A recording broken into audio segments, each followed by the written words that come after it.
Түркістан қаласының полиция нұсқауына байланысты 2022 жылдың 11 сәуір айынан бастап қауіпсіз жол профилактика шарасы өтеді. Қауіпсіз жол профилактика шарасында бүкіл Сарыағаш қаласының полиция бөлімінің жеке құрамы жұмылдырады. Бұл жерде қауіпсіз жол мақсатында қоғамдық тәртіпті қамтамасыз ету, қылмыстың алдын алу, жол көлік оқиғаларын болдырмау мақсатында бір қатар жұмыстар, іс-шаралар өткіземіз.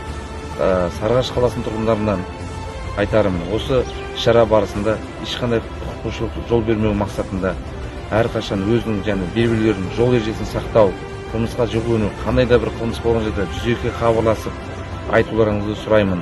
Және әрқашан жол ережесін сақтап, жол көлік оқиғаларын болдырмау мақсатында Сарыағаш ауданы полиция бөлімінде бірқатар жұмыстар атқарады. Және қоғамдық қамтамасыз ету мақсатында бүкіл Сарыағаш полиция бөлімінің жеке құрамының тәртіптерін әрбір жолаушыға ескерту жұмыстарын жүргізеді.